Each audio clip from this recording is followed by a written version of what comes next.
പോലെ ഉള്ളകം വന്ന വിളയാടി തരണേ ഗുരുവേ ഗുരുനാഥകന്മാരെ ഉരുളല്ലേ തിരുനാവേ മായല്ലേ തിരിബുദ്ധി ഹരി നമ നമത്താൽ ഹരിയാരി എന്താൽ ഹരി ഹരി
എല്ലാ കലകളും ഉണ്ടാവുന്നത് നിലവിളിയിൽ നിന്ന് തന്നെയാണ്.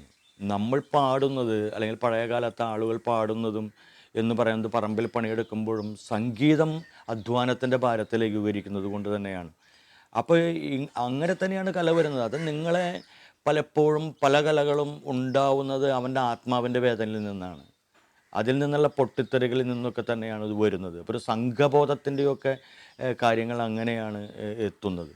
അതല്ലാതെ നിങ്ങളെ വെറുതെ രസിപ്പിച്ച് കൊണ്ടുപോകാൻ പറ്റാവുന്ന ഒരു കലയല്ല. അപ്പോൾ വേദനിപ്പിക്കുന്നവൻ്റെ കലകളെ ബാക്കി നിന്നിട്ടുള്ളൂ, അങ്ങനെ കണ്ടെത്തിയവൻ്റെ കലകളെ ആളുകൾ തേടിപ്പോയിട്ടുള്ളൂ. മറ്റത് നമ്മൾ ഈ പറഞ്ഞ പോലെ മണ്ണെണ്ണ പോലെയായിരിക്കും, വെള്ളമായിരിക്കില്ല, മേലെ പൊന്തി കിടക്കുകയായിരിക്കും, പക്ഷെ വെള്ളം അതിൻ്റെ താഴെയാണ്.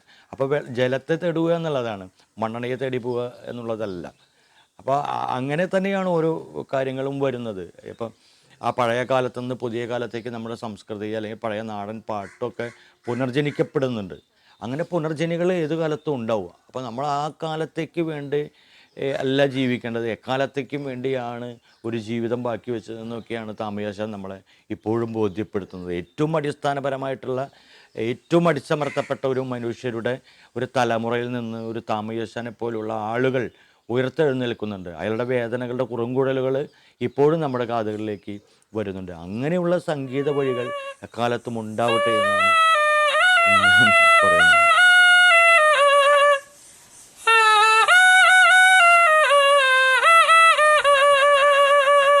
കേരളത്തിൻ്റെ നാടൻകലാ ചരിത്രത്തിൽ വള്ളുവനാട്ടിലെ നാടൻ കലാകാരന്മാർ വേണ്ടത്ര അടയാളപ്പെടുത്തിയിട്ടില്ല, അവരുടെ ചരിത്രം വേണ്ടത്ര രേഖപ്പെടുത്തിയിട്ടില്ല എന്ന് പണ്ട് മുതലേ എനിക്കൊരു ആക്ഷേപമുണ്ടായിരുന്നു. എൻ്റെ നാടൻകലാ പ്രവർത്തനം തുടങ്ങുന്ന കാലം മുതൽ തേവനാശാനുമായിട്ട് ഞാൻ ബന്ധപ്പെടാൻ ശ്രമിച്ചെങ്കിലും ആദ്യകാലത്ത് എനിക്കതിന് കഴിഞ്ഞില്ല. കാരണം അന്നൊന്നും തേവനാശാൻ അത്ര അറിയപ്പെടുന്ന നാടൻ കലാകാരനായിരുന്നില്ല. ആ കാലത്ത് ഞാൻ വള്ളുവനാട്ടിലെ നാടൻ പാട്ടുകൾ എന്ന ഒരു ഗ്രന്ഥത്തിൻ്റെ വർക്കിൽ ഇദ്ദേഹമായിട്ട് സഹകരിക്കേണ്ടി വരികയാണ്. കേരള സാഹിത്യ അക്കാദമിയുടെ സഹകരണത്തോടുകൂടി എൻ്റെ ഒരു ഗവേഷണ പദ്ധതിയായിട്ട് വള്ളുവനാട്ടിലെ നാടൻ പാട്ടുകളെക്കുറിച്ച് പഠിക്കാൻ ഞാൻ ആരംഭിച്ച കാലത്താണ് മതുപ്പുള്ളിയിലെ തേവനാശാനായിട്ട് ബന്ധപ്പെടുന്നത്. അത് ഈ നാട്ടുകാരനാണെങ്കിൽ തന്നെ അദ്ദേഹമായിട്ട് കൂടുതൽ അറിയുന്നത് അവിടെ വെച്ചാണ്. പക്ഷേ അപ്പോഴാണ് മനസ്സിലാക്കിയത് തേവനാശാൻ അറിയപ്പെടാത്ത വലിയ ഒരു നാടൻ കലയുടെ നാടൻ പാട്ടുകളുടെയൊക്കെ ചരിത്രത്തിൽ ഒരു അക്ഷയ ഖനിയാണ് അദ്ദേഹമെന്ന് അപ്പോഴാണ് എനിക്ക് മനസ്സിലായത്. ഒരു കിഴക്കിക്കോരു ദിവാരമാഴിക, പടിഞ്ഞാർക്കോരു അസ്തദിവാരമാഴിക, തെക്കിക്കോരു തിരുവടമാഴിക, വടക്കിക്കോരു വാഗണ്ടാർ കോട്ടയമാഴിക, മേലുന്നോരു മേലകാശമാഴിക, കീഴുന്നോരു പ്രമണ്ഡലമാഴിക, 4 ദിക്ക് മാഴിക, 40 കോടി മാഴിക, 8 ദിക്ക് മാഴിക, 80 കോടി മാഴിക, 10 ദിക്ക് മാഴിക, 16 മൊയ്വാതിരും തോന്നിക്കണ്ടു ഒരു കാലത്ത് ഞങ്ങളുടെ ഒരു എങ്കുരുനാഥകന്മാര് ചൊല്ലിത്തന്ന 7-ാം പൊരുളെടുത്ത് വിളയാടാൻ കാലമായി പോയി ഗുരുവന്മാരെ. ഞങ്ങൾ തന്നെ പിഴച്ചാലും ഞങ്ങളെ പഴപ്പിക്കാതെ കണ്ടുള്ളകം വന്ന് വിളയാടി തരണേ ഗുരുവേ ഗുരുനാഥകന്മാരെ. ഇളവെള്ളത്തിലെ ഇളവാട് പോലെ, കണ്ണാടി നകല് പോലെ, ചുംബകത്തെ മൂർച്ചം പോലെ, ഗോരുവായി കുറുപ്പിനെ പോലെ, ചാലുവായി വെള്ളം പോലെ, കണ്ണിലെ ഉണ്ണി പോലെ ഉള്ളകം വന്ന വിളയാടി തരണേ ഗുരുവേ ഗുരുനാഥകന്മാരെ ഉരുളല്ലേ തിരുനാവേ മായല്ലേ തിരിബുദ്ധി അരി നമത്താലരിയാരി എന്താലരിയ. പെരിങ്ങോട് ഹൈസ്കൂളിൽ ഒരു അധ്യാപകനായിട്ട് വന്ന കാലം മുതൽക്ക് തന്നെ ദേവനെ കുറിച്ചിടത്തോളം ദേവനാശാനെ കുറിച്ചിടത്തോളം എനിക്ക് നല്ലോണം അറിവുണ്ട്. കാരണം അദ്ദേഹം ആ കുടുംബത്തൊഴിലൊക്കെ നടത്തിയതോടൊപ്പം തന്നെ നല്ലൊരു വെളിച്ചപ്പാട് പൂജാതി കാര്യങ്ങൾ ചെയ്യുന്ന ആൾ. അവരുടെ സമുദായത്തിലുള്ളതായ നല്ല കാര്യങ്ങളൊക്കെ, അതായത് ക്രിയാദികളൊക്കെ തന്നെ ചെയ്യുന്ന ഒരു നല്ല അറിവുള്ള വ്യക്തിയാണ് ആ കുടുംബത്തിലൊരു നായകനായിട്ട് അദ്ദേഹം വളർന്നത്. ചെറുപ്പം മുതൽക്ക് അകലാണത്ത് അമ്പലത്തിലെ വെളിച്ചപ്പാടാണ്. അതിപ്പോൾ ഇങ്ങനെ ഇരുന്ന് ഇങ്ങനെ ആയിടുമ്പോഴാണ് ഈ കോയിൽ ഊതാൻ പോയ കല്ല് തുടങ്ങിയത്. ഓർമ്മയ്ക്കിപ്പോൾ കല ആദ്യമായിട്ടുള്ളതാണ്. ഞാൻ വരണേൻ്റെ എൻ്റെ കല്യാണം കഴിയണേൻ്റെ നിപ്പാടുള്ളതാണ് വെളിച്ചപ്പാട് അവൽ.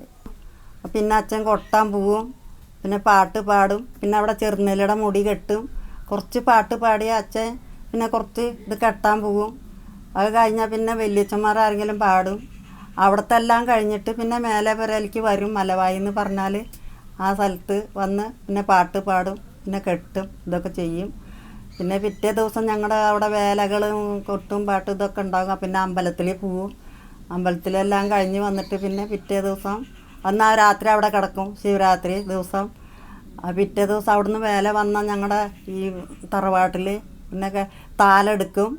പിന്നെ ഈ വെളിച്ചപ്പാട് കെട്ടും, ഓരോരോ മുടികൾ കെട്ടും, ഓരോ വേണ്ട കൊട്ടും ഇതൊക്കെ ഉണ്ടാകും. അങ്ങനെയൊക്കെയാണ്. അതൊക്കെ അങ്ങനെ കഴിഞ്ഞ് വന്നാൽ പിന്നെ വീട്ടിൽ ഞങ്ങൾക്ക് വെച്ച് പൂജ ഇതൊക്കെ കഴിഞ്ഞിട്ടാണ് ഇങ്ങോട്ട് വരിക.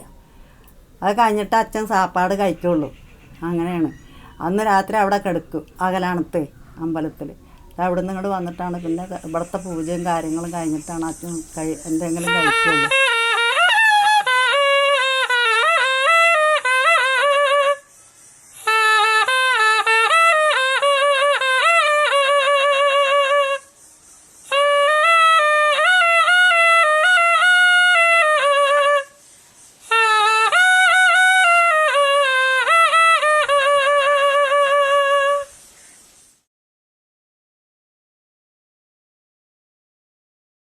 സർപ്പക്കാവുകളിലേക്ക് സർപ്പക്കല്ലുണ്ട്. അതിൻ്റെ ഒരു പ്രത്യേക കല്ലാണ് അത്. അടുത്തുനിന്ന് വെട്ടാൻ പറ്റുന്ന ഒരാൾ എൻ്റെ അച്ഛൻ മാത്രമായിരുന്നു. ആ സർപ്പക്കല്ല് വെട്ടുന്ന ഒരാൾ അദ്ദേഹമായിരുന്നു. അച്ഛൻ പണിക്ക് പോകും. കല്ല് വെട്ടാനൊക്കെ പോയായിരുന്ന ആളാണ്. കുട കെട്ടുക, പിന്നെ ഞാൻ കൊട്ട ഉണ്ടാക്കുക, മുറ നെയ്യുക, ഓട കൊണ്ടുവരിക, പണിയൊക്കെ ചെയ്തായിരുന്ന തന്നെയാണ്. പെരിങ്ങോട് സ്കൂളിലെ ഇപ്പോൾ കാണുന്ന കുറേ ബിൽഡിങ്ങുകളിലെല്ലാം കല്ല് വെട്ടിയതൊക്കെ എൻ്റെ അച്ഛനാണ്. അപ്പോൾ എല്ലാ ജോലികൾക്കും അദ്ദേഹം പോയിരുന്നു. എല്ലാ ജോലികൾ അറിയാം, കൈ തൊഴിലുകളൊക്കെ അറിയാം. കൂട്ടത്തിൽ ആ കാലഘട്ടത്തിൽ വേനൽക്കാലത്ത് ഈ കൊട്ടും കാര്യങ്ങളൊക്കെ ആയിട്ട് അവർ കലാജീവിതം നയിച്ചിരുന്നു എന്ന് മാത്രമേ ഉള്ളൂ. ഏകദേശം 1964 ഞാൻ ജനിച്ചത്. എനിക്ക് ഓർമ്മ വെച്ച നാൾ മുതൽ തന്നെ അച്ഛനൊരു വാദ്യകലാകാരനായിരുന്നു. വാദ്യകലാകാരനാവാനൊരു കാരണം അച്ഛൻ പട്നിയിൽ നിന്ന് പട്നിക്ക് വേണ്ടിയിട്ടാണ് അച്ഛൻ കൊട്ടാൻ പോയിരുന്നത്, കൊട്ടുപഠിക്കാൻ പോയത്. അദ്ദേഹം ഒരു പക്ഷേ ജനിച്ച് വളർന്ന കാലഘട്ടത്തിൽ ഈ കല കൊണ്ട് ജീവിക്കാൻ പറ്റിയ ഒരു കാലഘട്ടമായിരുന്നില്ല. കൊട്ടുപഠിക്കാൻ പോകുന്ന അച്ഛൻ്റെ ആവശ്യം അച്ഛനെ ഒരു കലാകാരനാക്കണമെന്നായിരുന്നു മോഹം ഉണ്ടായിരുന്നത്. അവിടെ ചെല്ലുമ്പോൾ അച്ഛൻ്റെ വയറ് ഒട്ടിക്കെടുക്കുകയായിരുന്നു, വിശന്നിട്ടുള്ള അതുകൊണ്ട് ഒട്ടിക്കെടുക്കുകയായിരുന്നു. അങ്ങനെ ദിവസം അവിടെ ചെല്ലുമ്പോൾ അച്ഛൻ്റെ ആശാൻ ഒരു പൊട്ടൻ നീട്ടിയത് ഗോവിന്ദൻ നായർ. അദ്ദേഹം മൂകനും ബധിരനുമായിരുന്നു. അവിടെ ചെല്ലുമ്പോൾ അദ്ദേഹം ആംഗ്യ ഭാഷയിൽ ചോദിക്കും, വല്ലതും കഴിച്ചിട്ട് ചോദിക്കും. ഇല്ലയെന്ന് പറയുകയും അങ്ങനെ വടക്കോർത്തേക്ക് ചെന്ന് പൂമുള്ളി മനയിൽ നിന്ന് അന്ന് പകർച്ച കൊടുത്തിരുന്ന ചോറിൻ്റെ ഒരു വിഹിതം പാളയിൽ നിന്ന് കൊടുത്തിരുന്നത്.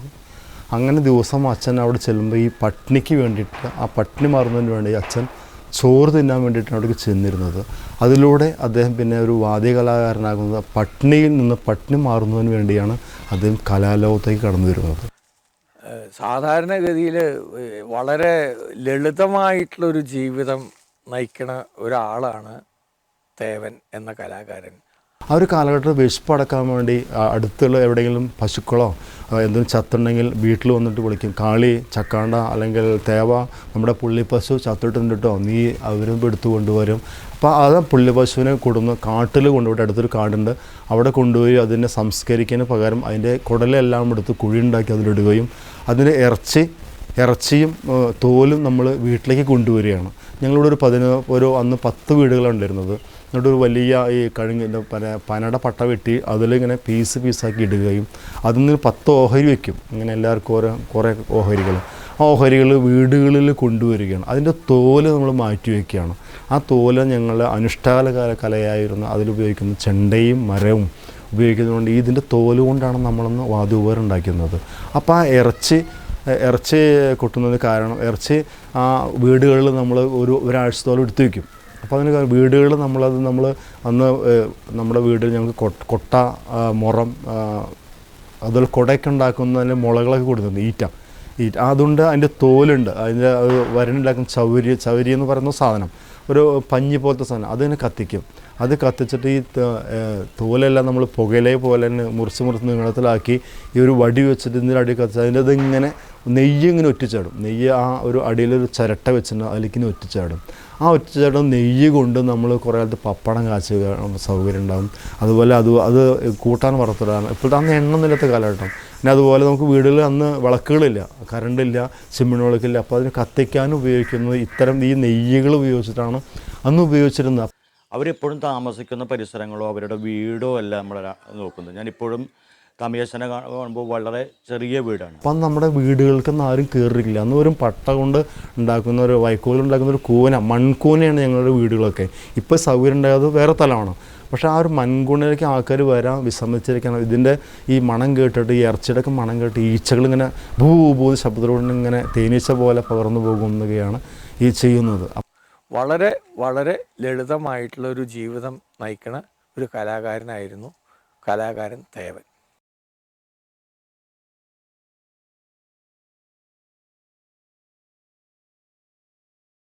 ഒരു മനുഷ്യനെ അറിയുക എന്ന് പറയുന്നത് ഒരു സൗഹൃദത്തിൻ്റെ പുറത്തായിരിക്കണമെന്നില്ല.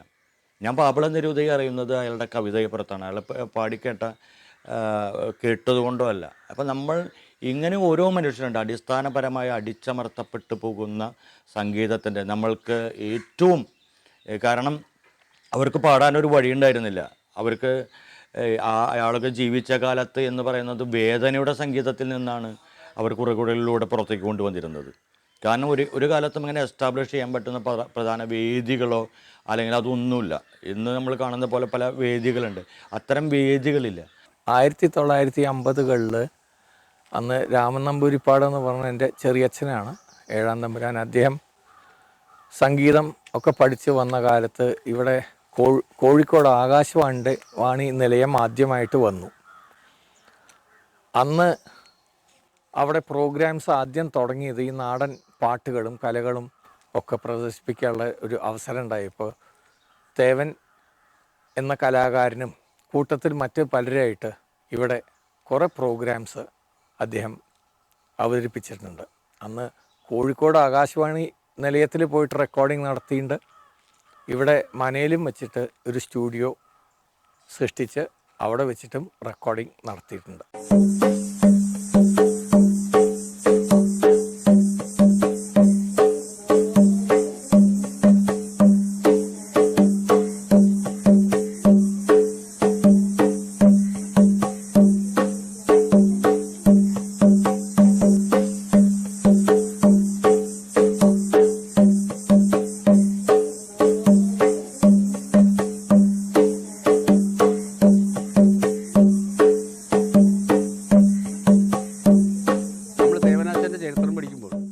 ദേവനാശന് വേണ്ടി ഒരു സവർണനായ ഒരു നായർ ഇവിടെ തന്നെ ജീവിച്ചിരുന്ന നീട്ടിയത്ത് ഊമ എന്ന പേരിൽ അറിയപ്പെടുന്ന ഒരു കലാകാരൻ ഗോവിന്ദൻ നായർ വളരെ ബുദ്ധിമുട്ടി അദ്ദേഹത്തിന് തായമ്പകയെക്കുറിച്ച് പഠിപ്പിച്ചു. ആ ഒരു കാലഘട്ടത്തിൽ ആശാനെ നായർ വിഭാഗത്തിൽ നിന്ന് അന്നത്തെ കാലഘട്ടത്തിൽ ഉള്ളൊരു വിഭാഗക്കാർ ജാതിയുടെ പേര് പറഞ്ഞ് ആശാനെ എന്നെ മാറ്റി നിർത്തിയിരുന്നു. ആശാൻ നായർ കുടുംബത്തിൽപ്പെട്ട ആളായിരുന്നു, അതിപ്രശസ്തനായ വാദ്യക്കാർ. ആ നായർ സമുദായത്തിൽ കിടന്ന വാദ്യകലാകാരുടെ സംഘം അന്ന് നീട്ടിയത്ത് ഗോവിന്ദൻ നായർ എന്ന ആ കല വലിയ പ്രതിഭ, വലിയ ആശാന ഈ ജാതിയുടെ പേരിൽ അന്ന് വേറിട്ട് നിർത്താൻ കാരണം അച്ഛനെ പഠിപ്പിച്ചത് കൊണ്ട് മാത്രമാണോ? ജാതീയമായ മാറ്റി നിർത്തൽ അന്നത്തെ ഒരു സ്വാഭാവികമായ പ്രക്രിയയാണ്. അപ്പോൾ ഏറ്റവും അടിസ്ഥാനപരമായ ഒരു മനുഷ്യൻ ഇന്നത്തെ കാലത്തും സംഗീതം കൊണ്ട് ഉയർന്നു നിൽക്കുമ്പോഴും മറ്റെന്തുകൊണ്ട് ഉയർന്നു നിൽക്കുമ്പോഴും എന്തുകൊണ്ടാണ് ആളുകൾ ഇവരൊക്കെ തടയപ്പെടുന്നത്? ആ കാലഘട്ടത്തിൽ ഈ ചെണ്ട, അതിൻ്റെ തായമ്പക, അതുപോലെ മേളം എല്ലാം മാരാര്, പൊതുവാള് എന്നീ വിഭാഗങ്ങളുടെ മാത്രം മൊണോപ്പൊളിയായിരുന്നു. ഒരു പക്ഷേ അടിയാള വർഗത്തിൽപ്പെട്ട തേവനാശാനെ കൈകാര്യം ചെയ്യാൻ ഒരു തരത്തിലും അന്ന് സാധ്യതയില്ലാത്ത ചെണ്ടവാദ്യത്തിലെ തായമ്പകയും കേളിയൊക്കെ ഈ ഗോവിന്ദൻ നായരിൽ നിന്ന്, ഊമ എന്നാണ് അദ്ദേഹത്തിന്, ഡെഫ് ആൻഡ് ഡംബായിരുന്നു, മൂകനും ആയിരുന്നു കേൾവിക്ക്. അതുകൊണ്ട് അദ്ദേഹം അവിടെ നിന്ന് പഠിച്ചു.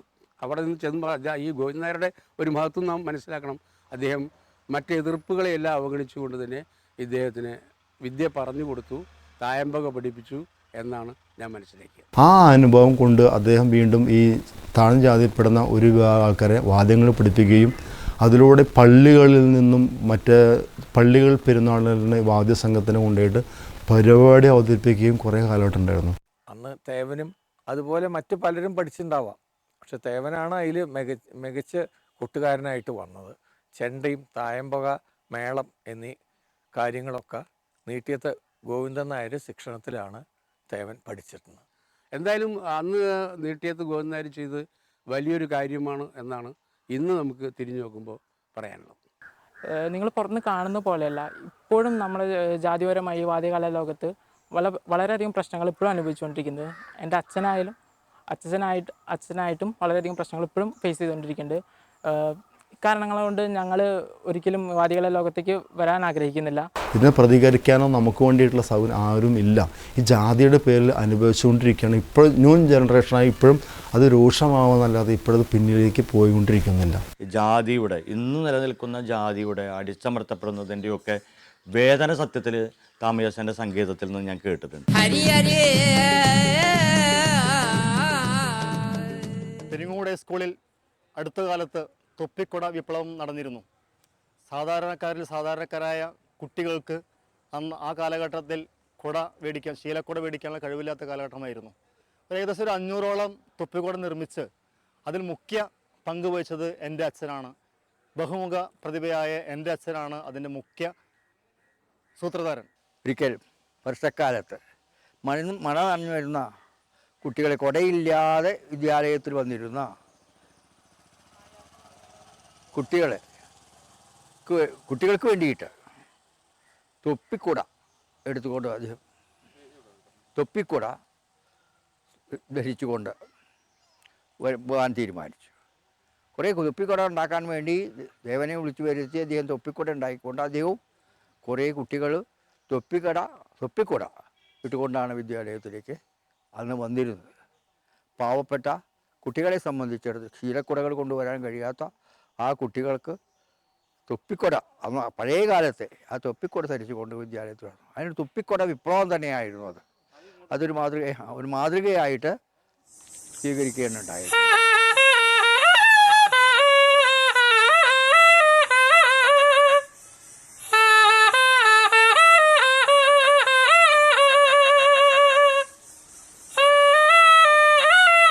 അതിന് 7 ഓട്ട തുറക്കണം, പിന്നെ അതിൻ്റെ താരി ഇടണം. ഈ കുരുത്തോ എന്താണ് കരിമ്പനോ അല്ല കൂമ്പ് കൊടുന്നിട്ട് ഞങ്ങളുടെ അച്ഛൻ പുഴുങ്ങും, നെല്ലിലിട്ട് വേവിച്ചിട്ടാണ് വെയിലത്തിട്ട് ഉണക്കി അത് കെട്ടി ഇങ്ങനെ ഇത് കളഞ്ഞിട്ട് വേണം അത് കെട്ടാൻ. എന്നിട്ടാണ് വിളിക്കുക. പെട്ടെന്നപ്പം അങ്ങനെ സഹായിക്കില്ല. ഇപ്പം ഈ കോയിലിന് ഒരു 7 തോളം ഉണ്ടാവും. നമ്മൾ ഈ ഓടക്കോയിലില്ലേ അന്നേ മാതിരി. അപ്പോൾ ഇതിങ്ങനെ വെച്ചാൽ ഈ കൈ കൊണ്ട് ഇങ്ങനെ പാട്ട് പേർപ്പിക്കാൻ ചെയ്യുക, ഇതിങ്ങനെ ഊതുകയും ചെയ്യുക. അന്ന് കാലഘട്ടത്തിൽ നമ്മൾ പോത്തുകളെ പശുക്കളൊക്കെ ആമാശയത്തിലുണ്ടാക്കുന്ന ആ വൈക്കോൽ ഏറ്റവും നമ്മൾ കക്കൂസിലേക്ക് കളയുന്ന ആ മാംസപിണ്ഡത്തിൻ്റെ അല്ലെങ്കിൽ ആമാശയത്തിൻ്റെ ഉള്ളിൽ കവറിൻ്റെ അതുകൊണ്ടാണ് ഇടയ്ക്കയും ഉണ്ടാക്കിയിരുന്നത്. ഇടയ്ക്കൊക്കെ വീട്ടിലുണ്ടാക്കിയിരുന്നു, ഇടയ്ക്കിടെ ചൊവ്വ് വീട്ടിൽ അച്ഛൻ ഉണ്ടാക്കിയിരുന്നു. ചെണ്ടൽ ഉപയോഗിച്ചിരുന്നു. ഈ ചെണ്ട ക്ഷേത്ര മതിലകത്ത് സോപാനത്ത് അവിടെ ഇരിക്കുന്ന ദൈവത്തിന് ഉണർത്തുന്നതിന് വേണ്ടി ഉപയോഗിക്കുന്നതാണ് ചെണ്ടയും ഇടയ്ക്കയും അതിൻ്റെ തോൽ ഡയഫ്രം, ആ തോലുകൊണ്ട്. അപ്പോൾ ഈ തോലുകൊണ്ട് നമ്മളവിടെ ഉപയോഗിക്കുന്ന ഈ ശബ്ദം കൊണ്ട് അദ്ദേഹത്തിനെ ഉണർത്തുകയും, അപ്പോൾ ഈ ജാതിയുടെ പേര് പറയുമ്പോൾ ഈ ജാതി തോലിനാണോ ഭ്രഷ്ട് കൽപ്പിക്കുന്നത്, ഈ വ്യക്തിക്കാണോ ഭ്രഷ്ട് കൽപ്പിക്കുന്നത്, ഈ ക്ഷേത്രത്തിലുള്ള വാദ്യോപകരണങ്ങളാണ് ഭ്രഷ്ട് കളിക്കുന്നത് ഇപ്പോഴും അറിയാൻ സാധിക്കുന്നില്ല. ഈ കാലഘട്ടത്തിൽ ഇപ്പോൾ ജാതിയുടെ പേരിൽ ഈ കലാലോകത്ത്, പ്രത്യേകിച്ച് ക്ഷേത്ര കലാലോകത്ത് ഇപ്പോഴും വലിയൊരു രൂക്ഷമായ വിമർശനവും ജാതിയുമായ ഒരു തഴയപ്പെടലും ഇപ്പോഴും നടന്നുകൊണ്ടിരിക്കുകയാണ്. ഞാൻ വൈകിയാണ് ആളെ കാണാൻ പോയിട്ടുള്ളത്. മരണത്തിനൊക്കെ വളരെ തൊട്ടടുത്തൊരു കാലത്താണ് ഞാനവിടേക്ക് എത്തിപ്പെടുന്നത്. അപ്പോൾ സംഗീതമുള്ള മനുഷ്യരെ തേടി പോവുക, സംഗീതം ഉണ്ടാക്കി തീർത്ത മനുഷ്യരെ തേടി പോവുക എന്നുള്ളിടത്താണ്. ഞങ്ങൾക്ക് ദേശത്തുടി എന്നൊരു നാടൻപാട്ട് സംഘമുണ്ടായി. ആ നാടൻപാട്ട് സംഘത്തിൻ്റെ ഡയറക്ടർ ഞാനായിരുന്നു. ആ കാലഘട്ടത്തിൽ ഞങ്ങളുടെ ഒരു ലക്ഷ്യം നല്ല നാടൻപാട്ടുകൾ, തനിമയുള്ള നാടൻപാട്ടുകൾ ശേഖരിക്കലായിരുന്നു.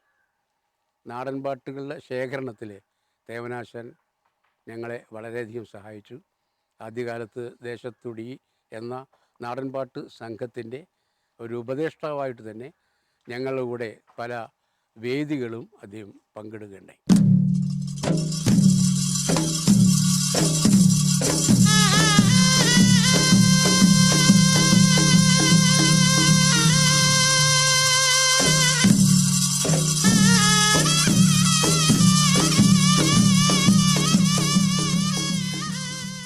അച്ഛൻ്റെ ലൈഫ് വളരെ സിമ്പിളായിരുന്നു. അച്ഛൻ നാടൻ കലകളിലായാലും ഞങ്ങളുടെ സമുദായത്തിൻ്റെ അനുഷ്ഠാന കലകളിലായാലും അച്ഛൻ വളരെയധികം പ്രാവീണ്യം പുലർത്തിയിരുന്നു. ഫോക്ലോർ അക്കാദമിയുടെ ഡയറക്ടർ, അതിൻ്റെ ഒരു എക്സിക്യൂട്ടീവ് കമ്മിറ്റി മെമ്പറായിട്ട് ഞാൻ 2004 മുതൽ ജോലി ചെയ്യാൻ തുടങ്ങി. ആ കാലഘട്ടത്തിൽ അദ്ദേഹത്തിൻ്റെ സേവനങ്ങളെക്കുറിച്ച്, അദ്ദേഹത്തിൻ്റെ പാണ്ഡിത്യത്തെക്കുറിച്ച്, അറിവിനെക്കുറിച്ച്, ഫോക്ലോർ അക്കാദമിയെക്കുറിച്ച് ബോധ്യപ്പെടുത്താനും അദ്ദേഹത്തിന് ഫോക്ലോർ അക്കാദമിയുടെ അവാർഡ് ലഭിക്കുകയും ചെയ്തു. ആ അവാർഡ് ലഭിച്ചതോടുകൂടി പല സ്ഥലങ്ങളിലും, സ്വദേശത്തും പല സ്ഥലങ്ങളിലും തേവനാശാൻ അറിയപ്പെടാൻ തുടങ്ങി. അദ്ദേഹത്തെ ആദരിക്കുന്ന പല ചടങ്ങുകളുണ്ടായി. ഏതാണ്ട് 2000-ന് ശേഷമാണ് തേവനാശാൻ ഇന്ന് അറിയപ്പെടുന്ന രൂപത്തിൽ അദ്ദേഹത്തിന് പ്രശസ്തി ലഭിക്കുന്നത്. അച്ഛൻ ഒരു വലിയ സംഭവം പറയാതെ വയ്യ. ഒരു ബഹുമുഖ പ്രതിഭയായിരുന്നു. ഒരു 100 വട്ടം എനിക്ക് പറയാം. പക്ഷെ അച്ഛന് വേണ്ടത്ര അംഗീകാരമൊന്നും കിട്ടാത്തൊരു വിഷമാരും ശ്രദ്ധിച്ചിട്ടില്ല. പക്ഷേ സംഗീത നാടക അക്കാദമി അവാർഡും ഫോക്ലോർ അവാർഡും എൻ്റെ അച്ഛനെ കിട്ടിയിട്ട് ആദരിക്കേണ്ടത് വളരെ മഹാഭാഗ്യമായിരിക്കും. വാതിലോ എന്തൊക്കെയായാലും ഇത്ര വൈകിട്ടായാലും അച്ഛനെ എല്ലാവരും അംഗീകരിക്കുന്നത് വളരെയധികം സന്തോഷമുണ്ട്. വാതിലോകത്ത് ഗുരു, എൻ്റെ ആദ്യത്തെ ഗുരുനാഥൻ എൻ്റെ അച്ഛൻ തന്നെയാണ്. അച്ഛനെ പഠിപ്പിച്ചത് എങ്ങനെയാണെന്ന് വെച്ചാൽ, നമുക്ക് കൊട്ടാൻ പോയി കഴിഞ്ഞാൽ എൻ്റെ വീട്ടിൽ മുണ്ടില്ലാത്ത കാലഘട്ടം ഉണ്ടായിരുന്നു. വീട്ടിൽ പട്ടിണിയുള്ള കാലഘട്ടമായിരുന്നു ആ കാലഘട്ടത്തിലൊക്കെ.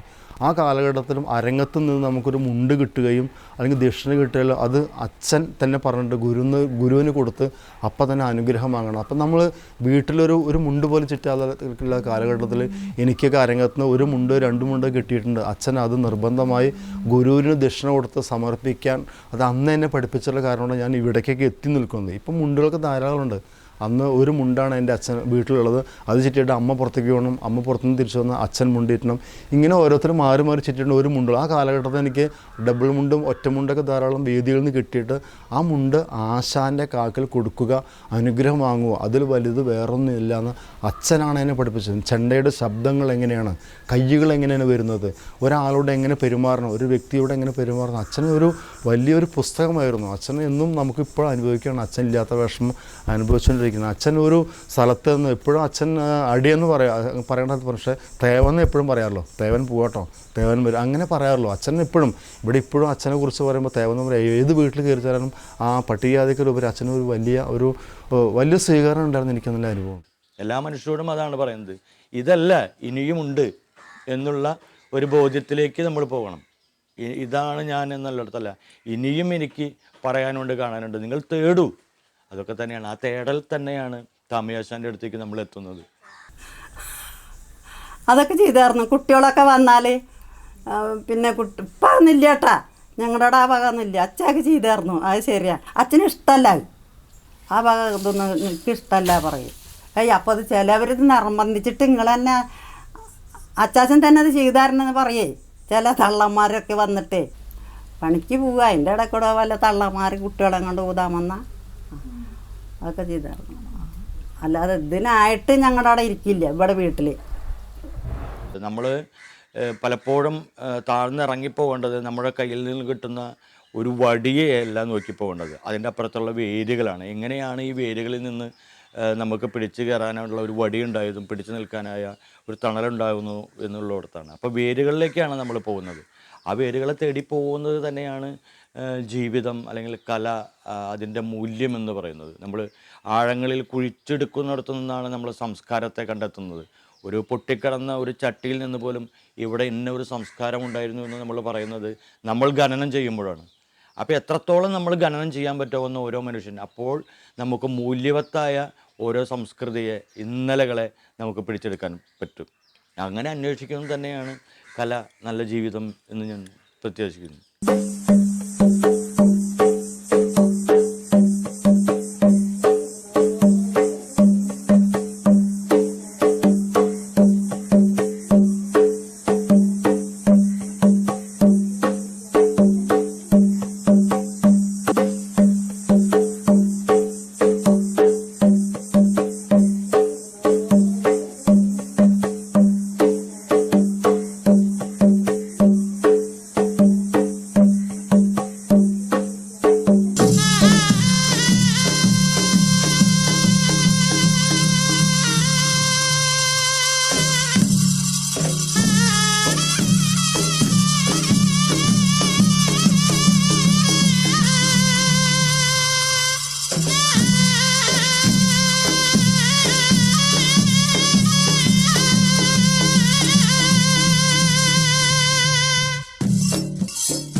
അയ്യപ്പങ്കാവേ അയ്യപ്പങ്കാവേ അയ്യപ്പങ്കാവിലെ വേലേ അയ്യപ്പങ്കാവിലെ വേലാപുരത്തിന് അയ്യപ്പൻ്റെ പേര് വെളിച്ചപ്പാടേ അയ്യപ്പങ്കാവേ അയ്യപ്പങ്കാവേ അയ്യപ്പങ്കാവിലെ വേലേ.